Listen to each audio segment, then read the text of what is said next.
Hello, everyone, and welcome back to Self-Published Success, where we highlight the forward thinkers who choose self-publishing over traditional and find success in doing so. My name is John Feldman, founder and CEO of Visionary Literary, and your host for today's show. Our guest today is Dr. Alan Lycka. For 3 decades, Dr. Lycka has been recognized as one of the leading cosmetic dermatologists. He has authored 17 books, written 30 plus articles, and been a major contributor in many advanced procedures and techniques. But in 2003, his life changed drastically when he developed a right foot drop while on vacation with his family. Since then, he has been on a mission to live life positively and has taken his efforts into writing The Secrets to Living a Fantastic Life with co-author Harriet Tinka. Dr. Lycka is happily married to Dr. Lucy Bernier Lycka for 40 years. They have 4 lovely daughters and 7 beautiful grandchildren, and he counts his family as his most important accomplishment. Dr. Lycka, welcome to the show. Thank you for having me. It truly is a pleasure for being here. Great. Well, we're very happy to have you, and I know you have quite a backstory, so why don't you kick us off? Tell us more about yourself, your background, and what led you to authoring your book. Sure. I was a very accomplished doctor back in 2003 when I was walking in Disneyland with my dear wife, Lucy. And she turned to me and she said, "What's wrong with you, hon?" I was taken aback. For once in my life, I hadn't said anything wrong. I hadn't done anything wrong. I hadn't even thunk anything wrong. But she persisted. She said, "What's wrong with you?" And I said, "Dear, I don't know what you're talking about." She said, "Listen to your foot." I said, "What do you mean, listen to my foot? That's a foolish statement." She said, "Well, listen to it." Well, my right foot had suddenly and mysteriously developed a right foot drop. It was slapping on the pavement with each step I was taking. And, that was funny. And my wife said, "Did you have a stroke?" I said, "Dear, I'm a doctor. You're a doctor. If I had a stroke, I'd probably be lying on the pavement right now, muttering something unintelligible." And she said, "Well, when you get back, you better get this checked out." Well, John, when your spouse says you get something checked out, what do? You listen. You get it checked out. So I followed her advice and I saw dozens of doctors, which led to hundreds of doctors. They did brain scans. They did CAT scans. They even did scans. And you know what they showed at the end of the day? What was that? Absolutely nothing. Nothing. And doctors, when they see absolutely nothing, do more tests and more tests and more tests. I think they even invented some tests just to do tests back then. But at the end of the day, they still showed nothing. So the doctors got together and they said, "Okay, let's send him to a neurologist." A neurologist is a brain guy. He's got all the answers to these complex pictures. So they sent me to this world leading guy. And I walked in and I said, "Hi." He said, "Hi back. You better be sitting down when I tell you this." I said, "Why? I've got a dropped right foot." He said, "No, you don't. You have ALS, Lou Gehrig's disease. Get your affairs in order. In 6 months, you're going to be dead." Wow. I was taken aback. I said, "I'm going to be dead?" He said, "You're going to be dead." I said, "Is there a way to prove this diagnosis?" He said, "Of course, on autopsy." Wow. I shot back, "I'm not going to die to prove you wrong." But John, when you go through this, you go through the phases of death and dying that Elizabeth Kubler-Ross wrote in her book on death and dying. You go through anger, and anger is an ugly, evil emotion. The only good thing about it is it motivates you. But what it does is it cripples you because you punish everybody around you with your anger and you spew it at everybody.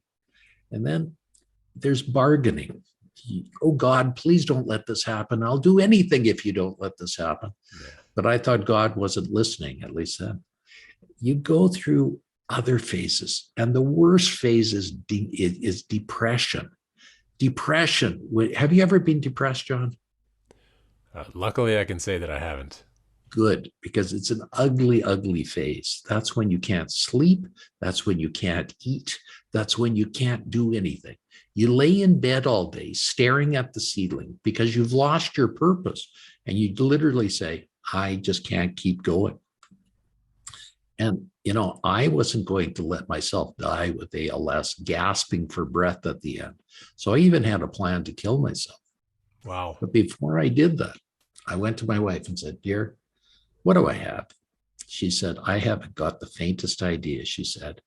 But she said, you're smart. You'll figure it out. I said, Dear, I've seen hundreds of doctors. They couldn't figure it out. She said, you're smarter than that. I just don't think you found the right doctor yet. Wow. That's a So, supportive so wife. back in the early 2000s, something brand new was invented. You might have heard about it. It's called the internet.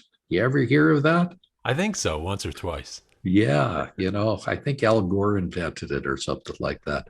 But the point is, it was so new and primitive back then. You had to use dial-on connections to get on. And your phone would go in a cradle and it would go ria, ria, ria for something like 15 minutes until it finally connected. And then you had to communicate with crude directions by language like DOS because there was no memory in computers back then. So you literally had to be smart about it and do things in a smart way. Well, I had friends that were nerds and they helped me navigate this because the internet then, just like the internet now, is like the world's best resource, but it's full of garbage cans. So you can't tell the garbage cans from the good resources. Wow. So they helped me navigate. And I found a doctor in Colorado Springs, Colorado. His name is David Martz, and he's a good friend even to this day. But he had a story very similar to mine, except he got worse much more rapidly. And he was on his deathbed within weeks of his diagnosis. He was so well known, doctors from around the world were coming to say goodbye to him. And a doctor from Texas came up to say goodbye to David. His name was Dr. Harvey. And he looked at David and said, David, there's something wrong with this picture. He said, I don't think you have ALS. David whispered, because that's all he could do at that time. What do I have? The doctor from Texas says, I think you have chronic Lyme's disease.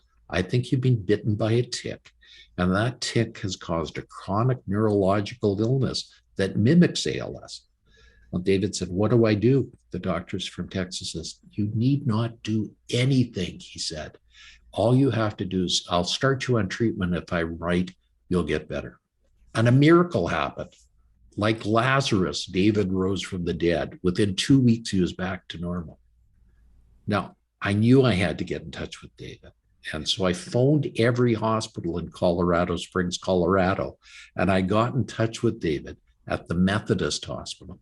And we talked for hours. And he told me he had, since his occurrence, he started a clinic to treat people with this weird disease.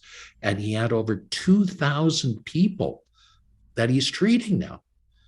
I said, wow. He asked me to come down to see him. And I said, David, I can't. He said, why? I said, it's Thanksgiving in Canada, and my wife's invited 50 people over. David said, well, aren't there any planes in Canada? So I went to my wife and I apologized. I said, I'm not going to be here for Thanksgiving. She said, why? We've got all these people coming over. I said, well, dear, there's a doctor in Colorado Springs that claims he can help me. She said, well, dear, I'll pack your bag for you. I'll even drive you to the airport. Come on, you're wasting time. Get moving. She did a 180-degree turn. So I got to the airport. I got on a plane from Edmonton to Denver. Great flight, 2.5 hours long. Then I got on a rinky-dink puddle jumper from Denver to Colorado Springs. You ever been on one of those flights? Yeah, they're a little shaky. A little shaky.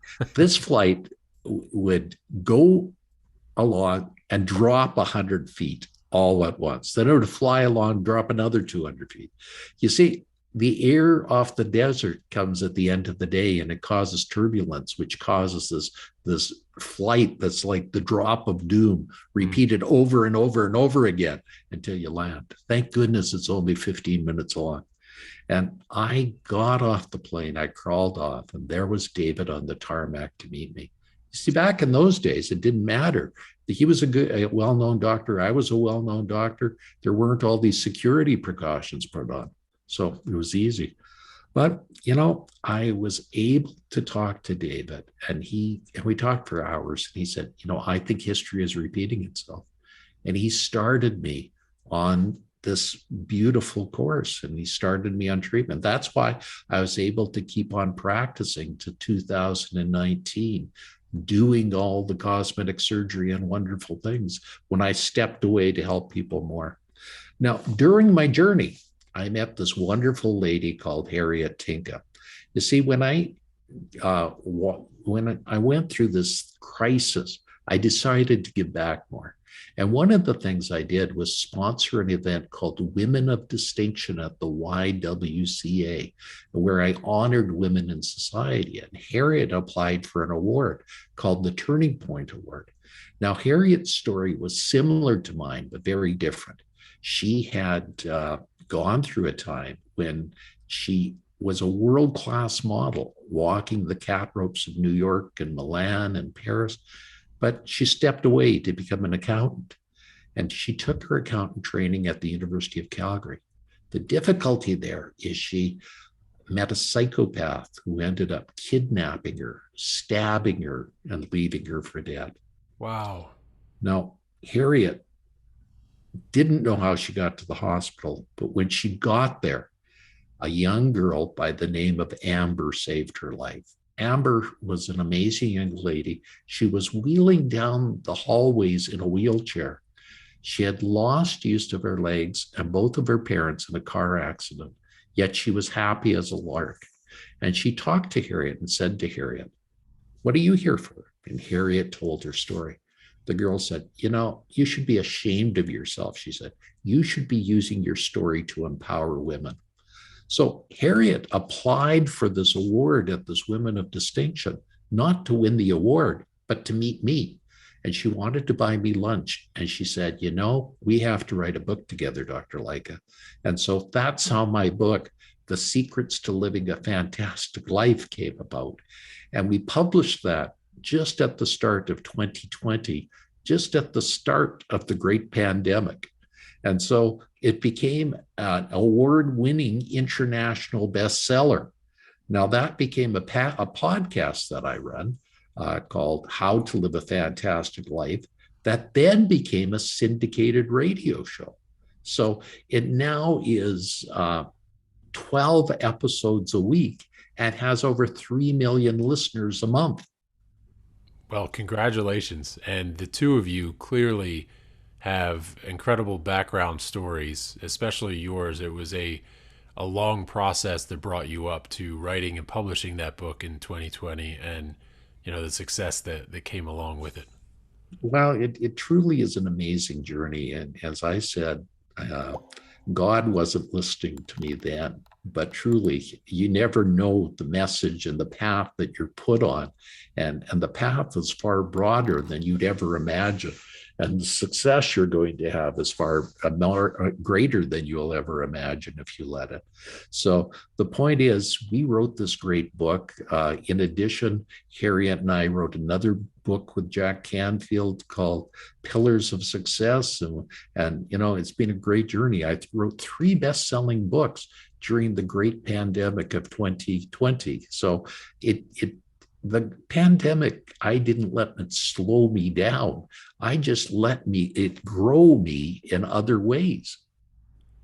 Right. So going back to, the two of you published your book, right? You and Harriet, and working with Jack Canfield, obviously, is a very big deal. But when it comes to self-publishing, why you and Harriet chose this route, right? So Harriet was an international model, and the answer is self-publishing. There's nothing like self-publishing for control, yes, for speed, for everything else. Yes. Everybody is under the impression that you can sign with a big company and they'll give you buckets full of money and they'll make you an overnight success. Nothing is farther from the truth. The people that the big publishers hire to write for them are people that already have an audience of millions of people. So for them, all they have to do is put the book out there and it's already sold. Yes. Great. But Yes. most of us people have to make our name. And in the publishing world now, you truly have to make your name. So self publishing, you have the benefit of getting your book out there, and then you can get it out to the audience and market that you want. You can get it out there to wherever you want to go. And people read your book, they know your book, and they know you as a result of the book you put out there. Right. And you have turned your book into a podcast and into a syndicated radio show, and you control, or you, the, I guess the monetization that comes from that. You're not splitting that with a traditional publisher because they don't own the No. rights to that title. Traditional publishers give you pennies on the dollar. Yeah. Okay. That is not a good investment for most people. Right. It just doesn't work that way in this day and age. With the distribution in the old days, you needed a publisher to get you the distribution channels. That all changed with Barnes and Noble and Amazon because they are distribution channels for every book out there. Right. You just have to get it in there. And with this thing called desktop publishing now comes out, they can make they can do books on an individual basis and send them out. You don't need to make hundreds of books or thousands of books. When I wrote my first book in cosmetic surgery back in the early 2000s, I had to buy hundreds of them to get them at a reasonable price. Yeah. That's not the way it is anymore. Things are much easier now. Yeah. Yeah. I read an article recently too that says it's more, in this go green economy that we're in now, print on demand and printing one book at a time is much better for the, environment, because so many of, when you have to have a print run of 5,000, 10,000 copies, those that don't sell are, I guess you're wasting trees for books that don't sell. So let's go back to, so Jack Canfield, Chicken Soup for the Soul, correct? And he, if I'm not mistaken, he self-published Chicken Soup, correct? It was interesting. When he first started off, he had this goal of getting it in front of publishers. Okay. And he went to this big book show in New York after everybody around him told them they loved it. Hmm. The entire book show turned it down. Everybody there said it was the worst idea ever. And so everybody around Jack turned down his book for a long, long period of time until they finally found the right guy. And they found the right guy because they put the book in a little truck stop that was going between Vegas and Los Angeles. And they put it in the rack there. He had self-published, put it in the rack, and somebody picked it up.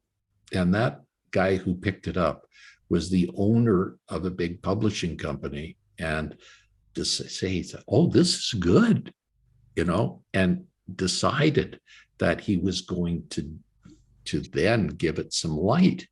But, so it doesn't mean that you won't publish with a regular publisher later. Yeah. But getting your book out there, getting your designs on it, getting out where it needs to be is really the best way to go first. And then after that, make it bigger, so on, make your herd bigger. You need to grow both these things at the same time. Yeah. Yeah. So tell me, with your writing experience, right, and your articles previously that you'd written before the books, like what drove you to want to write articles in your field? And then I guess it had to be a little bit of a shift writing this book, right? I think it's an innate thing where people like to write. Yeah. It's like people like to sing, or some people like to dance, or some people like to play football or basketball. So it's a innate thing that some people have. Okay, for me, I've always liked to write. I've not always found writing easy, but I found that it was a good thing. It helped me, and so when I started in my medical career, I met a business advisor by the name of Dan Kennedy, who said, you've got to differentiate yourself from everybody else. And I said, how? Because there's so many of us out there. He said, write a book. I said, really? And what do I write on? He said, you know cosmetic dermatology, don't you? I said, sure. He said, do you know 10 or 15 topics in it? I said, sure, off the back of my head. So there's your 15 chapters. Said, who's your audience? He said, my patients. Okay, geared towards them. He said, every chapter has 5 to 10 pages in it. Excellent So, advice.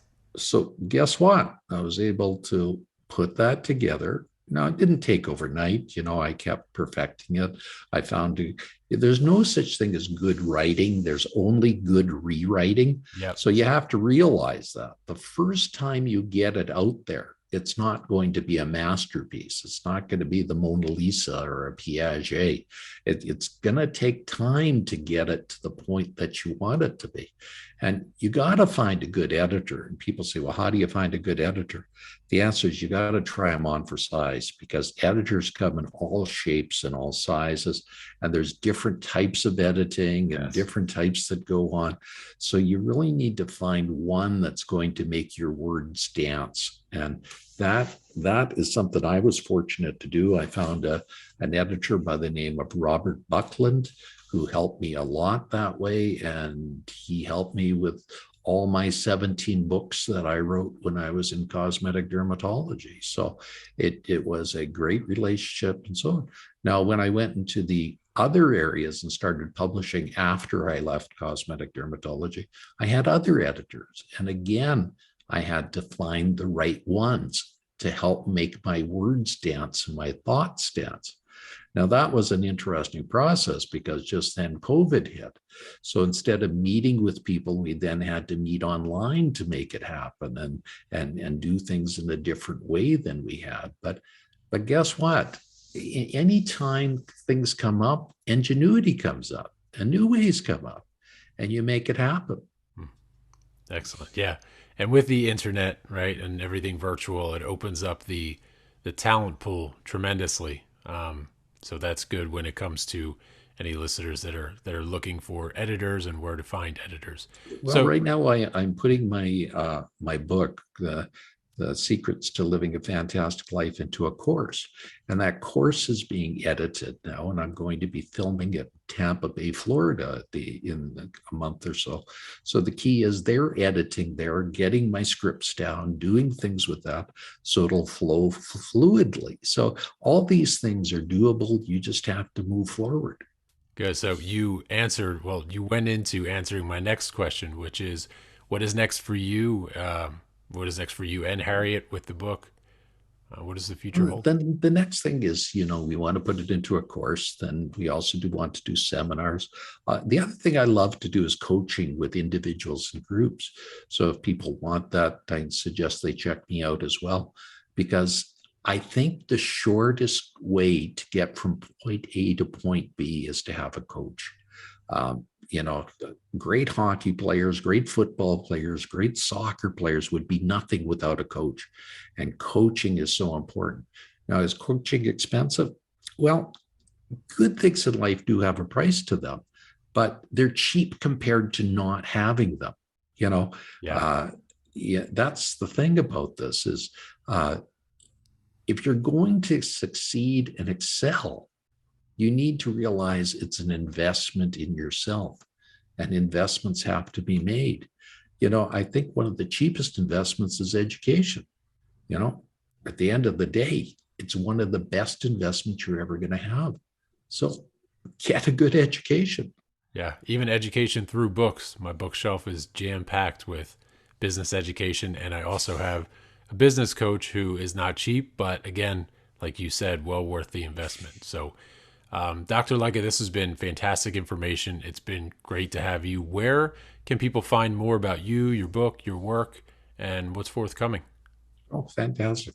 My website is www.drallen,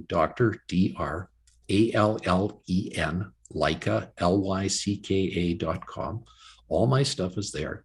If you want some coaching, go to Coaching with Dr. Lycka, Coaching with Dr. Lycka, Lycka.com. And I would love to talk to you. I offer a free 15-minute discovery call to help you along the way. And it's a wonderful journey. And so check out my podcasts. They're on my site as well. And stay tuned because a lot of exciting things is coming up in the near future.